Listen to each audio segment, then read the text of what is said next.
So you can see in this image, a teacher is working with a student. The teacher is in control here, holding the pencil, and it appears that she is about to write something for the student. This is not how it should be done. As teachers, we are responsible for helping students realize that they already have all of the answers. We shouldn't be showing them how to do something, rather guiding them to figure things out for themselves. In other words, we are giving students the keys to unlock their own learning and realize their own potential.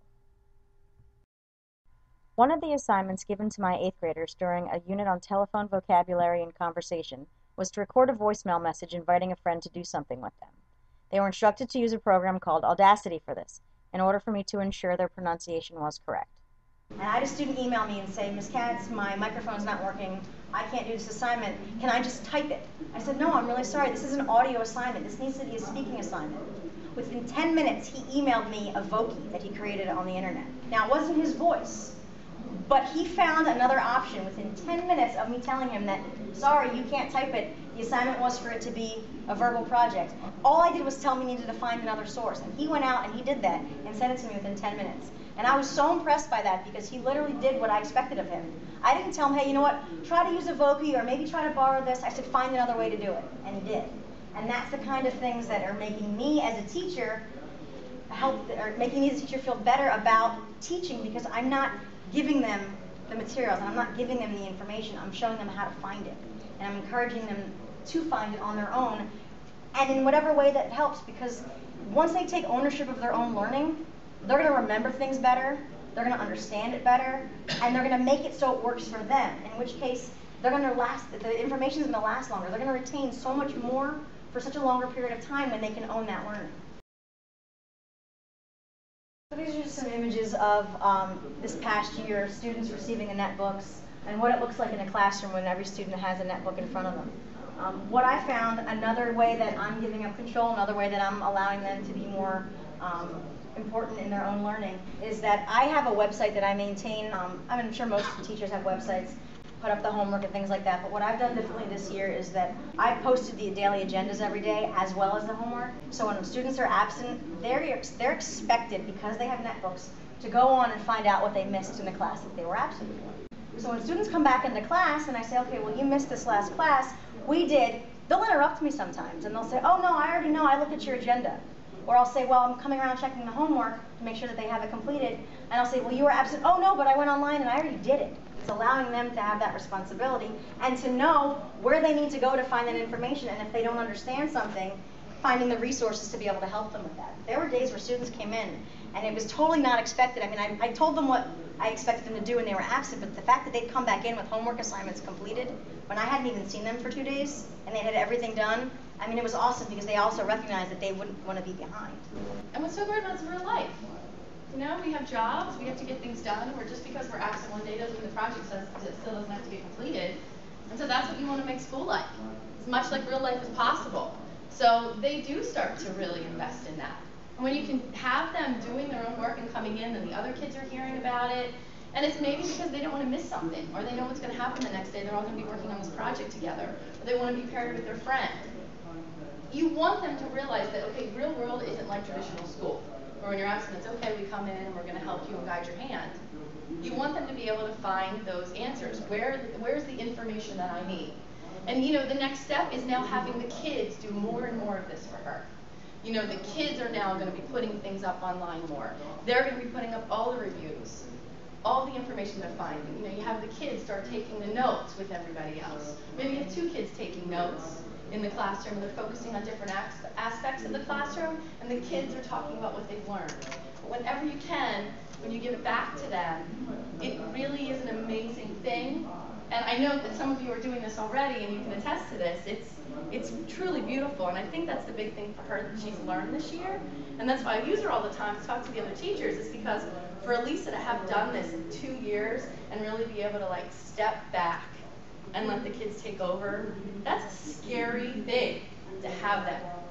And you know, what I was talking about before is she's like, oh my gosh, what if it doesn't work? But it's about not just giving it all over. Okay, you're going to do this project, go.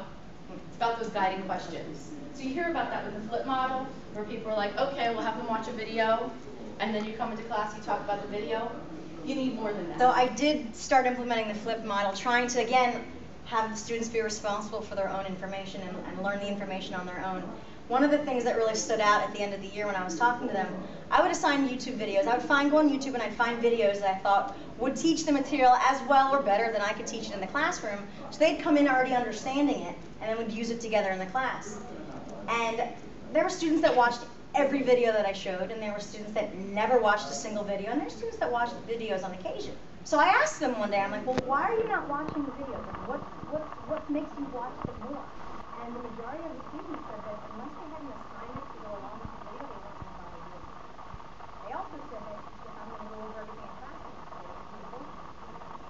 So what I realized is that every time I assign one of these videos or something that they need to do on their own, they need to have something to go with it, which again has to do with valuing their work and seeing purpose in their work. So I would give them questions. All right, here's 6 questions that you need to answer about this video that you're learning. Students would then get together, they would answer the questions, they would discuss them in class sometimes, but what I thought was really beneficial with sharing their own information was I also had Google Groups set up for each of my classes. So students would share their documents with the Google group for the class, so kids that maybe didn't do it or didn't get it would have other means and other information that they could use to go back and study from, or to learn from it, or to review the information that they may not have gotten the first time. So that really helped.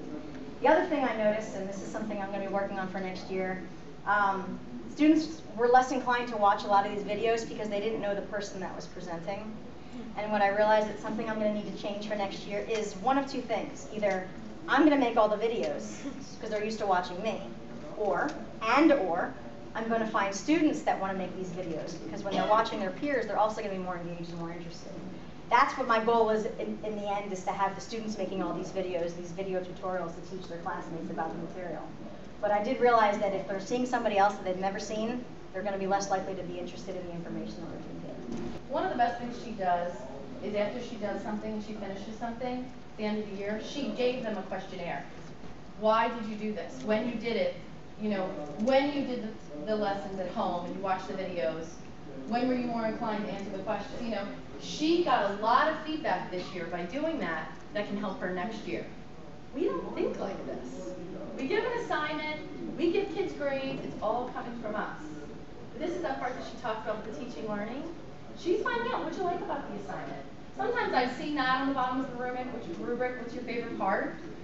But when you can do that, why did you choose to do your homework sometimes when you weren't even here? You know, what led you to go onto the agenda? What was it about it? The other thing you're doing with that is you're building in metacognition, which is so big in the Common Core right now. So you want them thinking about why they're doing things. Whenever you can do that, it's fantastic. And it's one of the things that she does best. She's constantly looking for feedback from them, the quality feedback, not just the yes or no, but how she can keep making those things better and how she can keep making them learn. So again, so this is my website, and as you can see on the top, I tried to make it very, very, very user-friendly and very clear, especially for parents, because I give parents access to this as well. But if you mouse over the 8th and 7th grade, the students have drop-down options. The En Clase is a link to every single agenda for the entire year that I've done in Google Docs. The Tarea is where they'll find their homework calendar, and the students are expected to actually add that to their own Google Calendar. There's a whole bunch of different options under each topic up there, so the students really know how to navigate this site. But this is where I post all of the assignments. Pretty clear, so students know, and they said the majority of them went to this to be able to find their homework for the next day when they were absent. What I did was, with the students' help, I created under Spanish units. Under the 7th grade, these are all the things that we cover in 7th grade, and these are all the things that we cover in 8th grade. Click on like Las Actividades. My goal is for the kids to kind of take over this, but what I've done to start was I've pulled all of the videos that they've liked watching, all of the vocab sheets, all of the notes, the Quizlets that they create, review movies and songs that they've made, and I make these available to them on my site. So students can go and they can choose, okay, I'm going to study the vocab here, or I'm going to go to the Quizlet, and there'll be Quizlet links. There'll be links to Kia games, and I give them as many choices as I can because they found all this stuff and provided me with the information, and I just put it up there in one location so they have access to it to be able to study from, and they can choose, I really like these videos, this is how I learn best. Or I really like the Quizlet, this is how I'm going to study my vocabulary. And your next step could be, okay, you're going to be you're going to be accumulating all the information for this unit, these 2 kids. So every time you're teaching something new, or you're bringing one of these things out where kids are showing videos, they can, okay, this one's really going over well. You don't need, they're keeping track and they're building this. Because then when they're putting this all together for everybody else, wow. And then kids are like, okay, when's it going to be my turn to be the, the curriculum gatherer of all the information for the study guide? And you take it more and giving it back to them.